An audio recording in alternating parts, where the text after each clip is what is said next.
All right. Let's make show.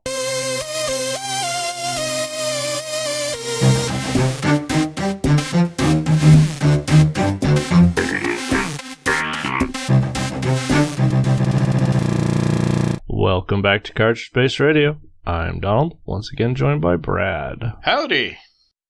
Brad, you're a professor in many things, as I claim on this show from time to time. Yes. Are you a professional in giant monsters and the deconstruction of society? Let's just say that I am. I'm not exactly sure what that major would be in college, but yeah, that's what I am an expert in. Brad, can you tell us about the, let's say, decimation of the Midwest and the video game of Rampage at the same time? I believe I can, actually. So let's jump in by setting the stage for what Rampage is, and that'll help with the rest of the discussion. Rampage is an arcade game from 1986. It is about three monsters that go on a rampage and start punching buildings, like the buildings owe them money or something. And the army tries to stop them, mostly ineffectually. And that's pretty much it. You level one city and you move on to the next. So that's what Rampage is. I don't know about you, but it was a game that I played a lot when I was a little kid and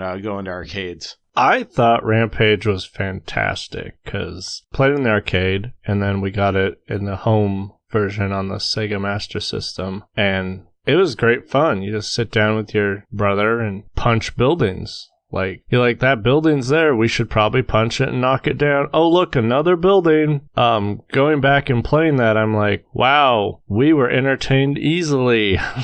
Yeah, it's amazing how little it took to keep us amused back in those days. The game is fairly repetitive. Yeah, in the game, there isn't much motivation going for why the monsters hate buildings so much. They just do. You're a monster, here's a building, knock it over, move on to the next city, knock over those buildings. But if you really overanalyze the game a little bit, something really telling comes through. What you notice is that the game starts in the Midwest. It's kind of in that Illinois, Indiana part of the country. The very first city is Peoria, Illinois. It's very telling that this is where they choose to start the game because it's a small Midwestern city, kind of in the manufacturing base of the country. And if you think about what was going on to this region in the 80s when this game came out, this was a devastating time for a lot of that area of the country. This is when that went from being a fairly prosperous region to what we now refer to as the Rust Belt. The 80s economy devastated a lot of these areas, and I grew up in a Rust Belt city. I grew up in Buffalo, and I've seen this firsthand. This was it was a really bad time for this region, and really for the middle class, for the blue collar, professionals of that time. Rampage kind of shows us that instead of economic policy, it's monsters that are just ravaging through all these small cities in the Midwest. So, Rampage, you have a lizard, a gorilla, and a giant wolf. And they, for the most part, just represent the policies that were sweeping through these cities and punching buildings in the face, just wrecking stuff left and right. It would be probably easy to guess that whoever designed this game grew up in the Rust Belt and watched their lifestyle disintegrate right in front of them. And I didn't know about the Rust Belt till you brought this up. I did some reading, and we've punched buffalo from time to time on this episode. Or not this episode, this show. I kind of feel bad about it now, because I was like, wow, this great city that was producing all this steel, and then a giant lizard came in and was like, I'm going to punch you in the crotch. And they're like, you're going to do what? And then blammo. Yeah, there was actually one day I was walking around downtown and I got to kind of the formerly industrial section, and it was all these, dilapidated buildings, and I looked at it and I thought, this actually looks like Rampage actually happened here, and they just never cleaned it up. There were just buildings with giant holes in them, abandoned industrial type buildings all through this one region of town, and I just took some pictures. This is about 10 years ago. Things have finally, after about 40 years, have finally started to get better again there. You know, it was a long, long recovery, and it's probably never going back to the way it was. To tie that back to Rampage, you know, I don't know if you want to say that each monster is like specifically symbolic of, you know, like trade policy or something like that, but if you're just someone who's trying to make sense of the devastation that's happened to your hometown, like just saying that creating a fictionalized version where a monster leveled your city, you know, is maybe sort of a way of dealing with that. There's, historical precedents for that. Godzilla, that's very realized fears of atomic attack from the U.S. is this lizard who just wrecks their city, and he was birthed from that atomic event. So it's a very real thing to take like a fictionalized giant monster that you can't stop and you can't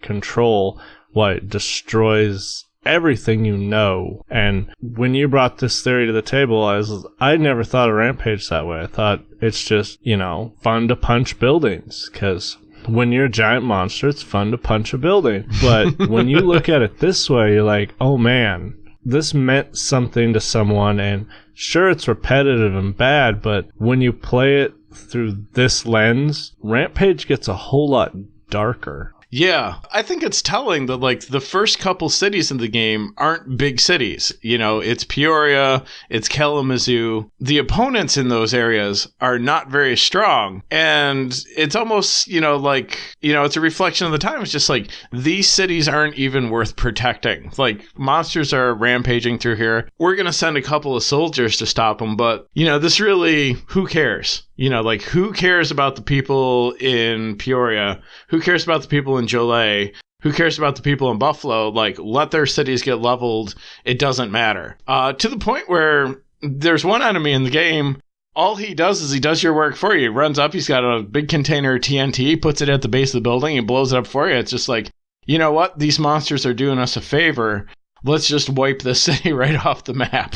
During this, there was, no protection for these cities. It was just these policies were going to make this happen, and that's what happened, and they did not care who got left in the wake. Went from, I think I read 400,000 jobs in the steel industry, and in a span of, 3 years, it was down to 140,000 in the same industry across 12 cities. Oh, yeah. Yeah, and I lived in a former steel city. I was 4 years old when they closed Bethlehem Steel. My uncle worked there. He managed to stay on, but the place was a shell of itself. And my dad worked in a microscope factory, and that shut down a couple of years later. It was unrelated to the steel, but it was just, our entire industrial base just evaporating. So in Rampage, you start out with these smaller cities, and then you knock out Cleveland, you knock out Pittsburgh, and finally the game starts getting hard when you get to the cities that were getting richer during this time. When you get to New York, New York's worth protecting. Boston's worth protecting. This is where the rich people that are, making out while the rest of the country is destroyed are. And so, all of a sudden there's tanks and there's sets of 3 helicopters instead of 1, and there's more army guys. Those are the multiple quarters to get through this city, So do you think when you get to the bigger cities, that is the designers, where it goes from this was the destruction of this Midwest city to this is my fantasy of what should have happened? Because those cities survived just fine. The wolf, the lizard, and the monkey did nothing to those cities that they did to the others. So I'd imagine this is the flight of fancy part of Rampage. In a game with no story, we might be grasping at straws here. It might just be they wanted to make a game about punching cities. So yeah, but that was the main intention. Wouldn't it be fun to have a game where you're Godzilla and you punch buildings for a while? But they didn't have to make the first city be some city that I'd never heard of, Peoria or Joliet until I played Rampage, or Kalamazoo, you'd think they'd start off in New York City or, LA or something, but they start in these tiny little cities that were being destroyed, and you work up to New York and Boston and these other larger cities. So, maybe there's something to that choice to have the whole thing start in Illinois instead of the East Coast. It's literally the eastern seaboard. never leave that strip of cities. You never go west to beat up cities. It would be so fun to rampage through LA, but you wouldn't know back then. They basically all look the same. There's a few touches that say this is the major city you're in, but you could just put like Vermont on the screen. People are like, I'm beating up Vermont now. I'm in Oregon, punching Oregon. Take that, you hippies. I'm in Seattle, take that, Supersonics. Seattle in the 80s, I think, is just sort of a rumor. I don't know if it was a real thing. Now it's a crushingly sad game to me. Yeah. You could argue that these were policies that were represented as these monsters, but you probably could find 3 politicians that were focused in on that became the monsters. You just have to look at the presidential leadership at the time. It would really be something if, like, one of the monsters was named, like, Ronnie. There's a George, but, you know, George Bush was just kind of the vice president at the time. If the female monster had been named Maggie for Margaret Thatcher, because I know the UK was kind of undergoing a similar shift around the same time. You know, that might have been a little more on the nose, but, you know, they probably weren't looking to make a political statement when they made Rampage. But here we are, looking at Rampage as like, this is a heavily political statement. Yeah. I don't know if it ever reached the halls of Congress. Like, did you see this game? It's really putting it to us. There's just a bunch of kids in the arcade in the 80s like, I'm punching a building, while some designer's just drinking himself to death like they don't get it. I made my magnus opus. And they're just not getting it. They think it's about punching buildings in the face.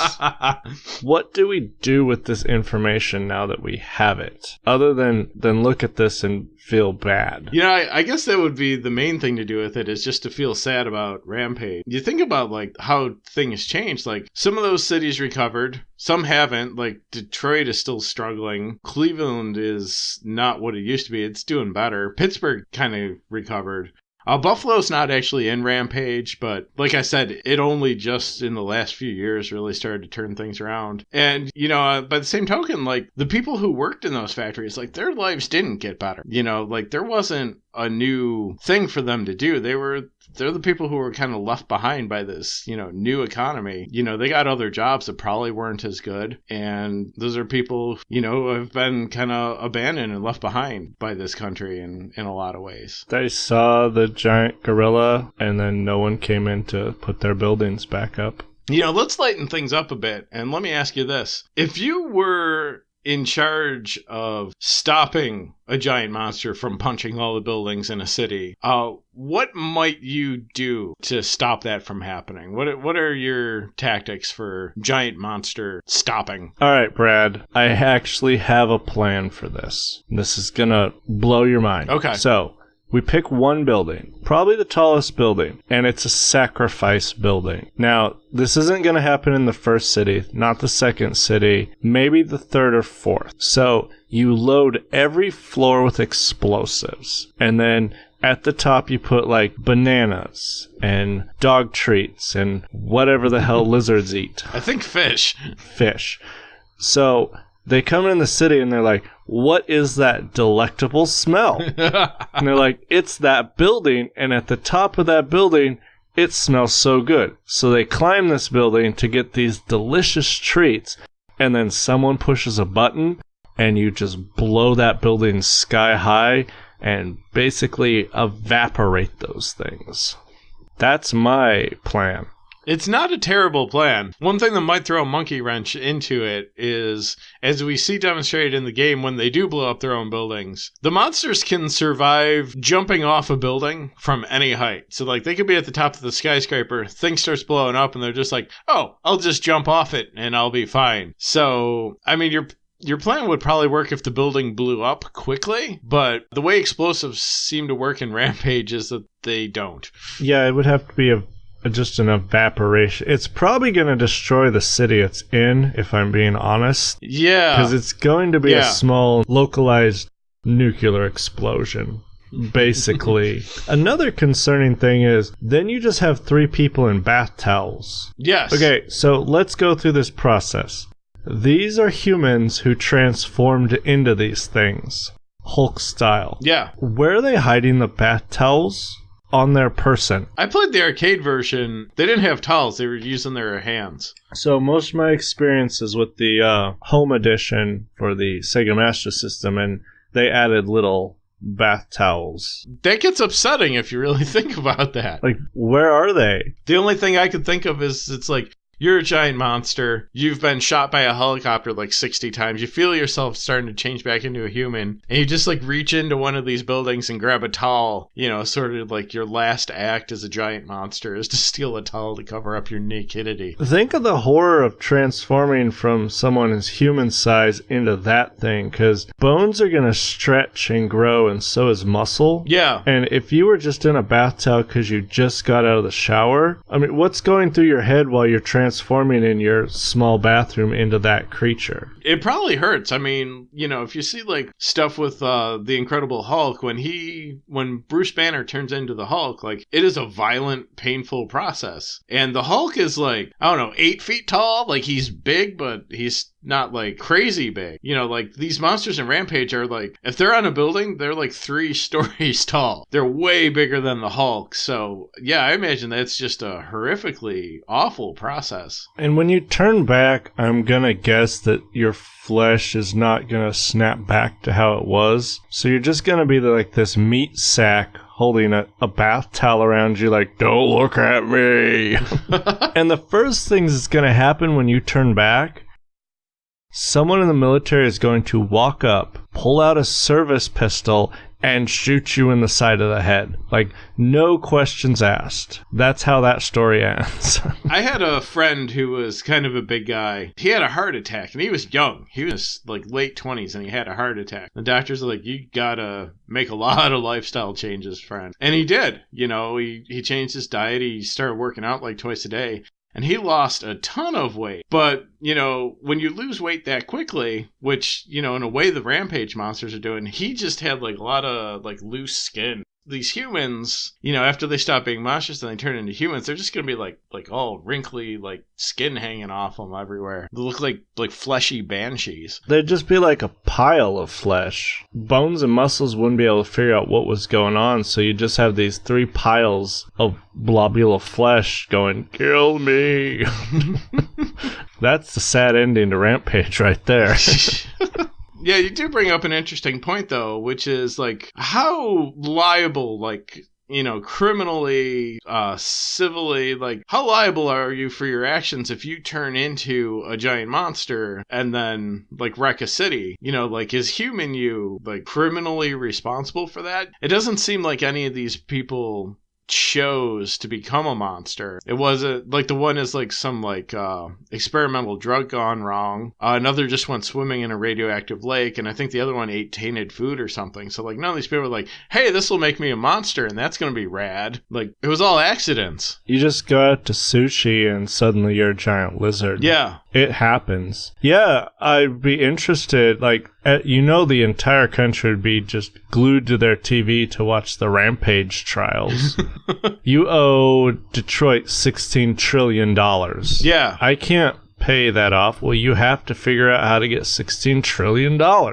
You know, like at some point, I think the lawsuits would have to start going after, you know, whatever caused the monster transformation to begin with. It's like, oh, the FDA, like, approved this drug, but it turned you into a giant gorilla, you know, so, like, we need to sue the drug maker. I don't know much about life, Brad, but I don't think radioactive lakes have large bank accounts.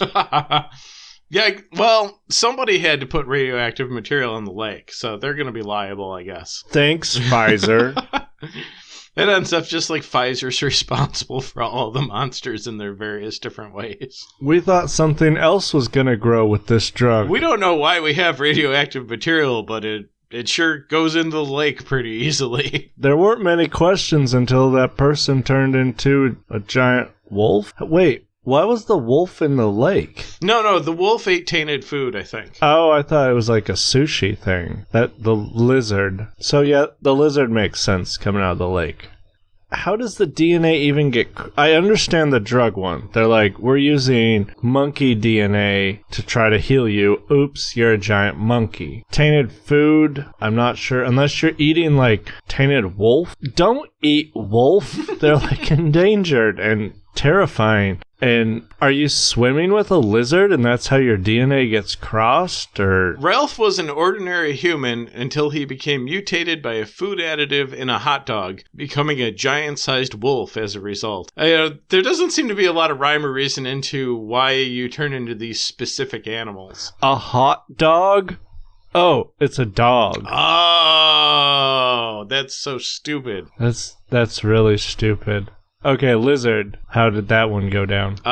Swimming in a lake. That's like the whole story behind it? It was a polluted lake. There's a lot going on in Rampage. We might be making all this up, but I actually, now that we've talked it out, I don't think we are. I mean, there's chuckles to be had. Punching a building is awesome. The first dozen times you do it. You know, we kind of talked about how this isn't the most entertaining game. And part of it is that there isn't a lot to it. When you talk about these early arcade games where they didn't really have a story, kind of what keeps you going is you're like, oh, I wonder like what new thing will be on the next level. You know, like I played Pac-Man to see what new fruit I would unlock. That's a very small reward, but it was enough to keep me going. Rampage, after you do about 6 cities, you've seen everything the game has to show you. You know, it's just different. It's the same looking buildings, just in different layouts. The same enemies. You know, there's just Toronto and New York City just don't look that much different in this game. I don't know how you'd go about spicing up Rampage at all. Maybe like attack a harbor and punch boats. There's not much you can do with giant monsters besides punch buildings. Yeah, I mean, you could have an enemy that's a different giant monster that just like wants to protect the buildings, you know, like a Godzilla Mothra kind of deal or something. Rampage definitely did not do that. No, I don't think Rampage was ever going to be that ambitious. I would be curious to see how much money Rampage pulled down in arcades, because it had to be a ridiculous amount. Oh, because back then, Rampage was like pretty different from everything else. There wasn't any building punching simulator games. No, and they're still kind of few and far between. I know, like, this was the era when most games cost $0.25 to play. Like, I'm sure Rampage probably in its arcade heyday probably got like at least like $6 off of me, I would say.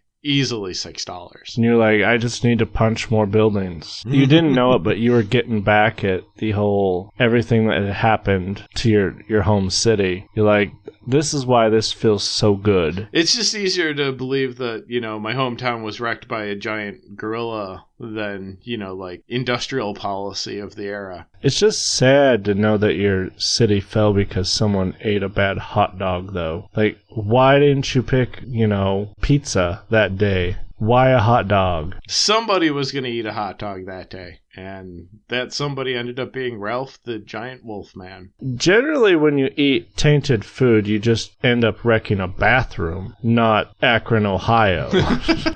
So, Brad, do you have any final thoughts on Rampage or the levels we brought the sadness down in this show? Not particularly. I would say that your plan for combating the giant monsters, I think, could work. I don't have a better plan.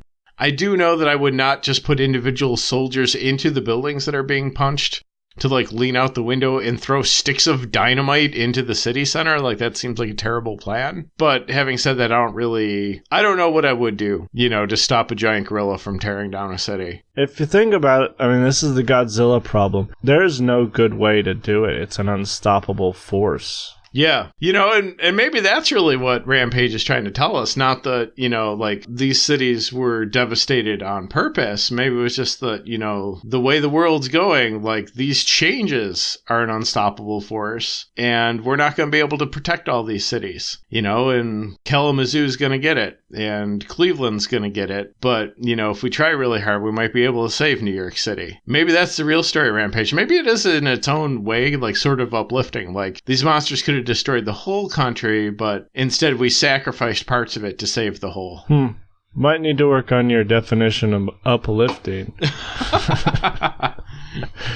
I think that's going to do it for Rampage. If you're wondering, yes, well, I'm excited to go see the Dwayne "The Rock" Johnson future classic film Rampage. Yeah. If you're listening to this after it came out, I'm sure it's as good as we all hoped it was, because giant monsters are gonna punch buildings. And there's just something about that. Except now we're gonna go watch it and be like, oh man, this just makes me sad. Oh man, I wonder if this city is ever gonna recover from, this assault on its industrial base. It was already struggling to compete with, Asian competition. I'm just gonna tweet Dwayne right now and ask him that question.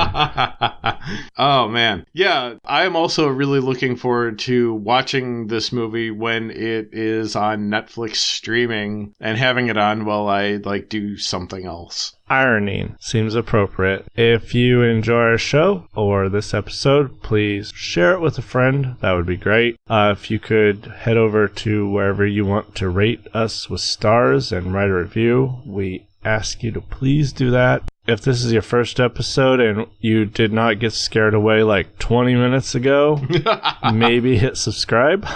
That's going to do it for Giant Building Punching Simulator 86. I'm Donald, that was Brad, and we will see you next time.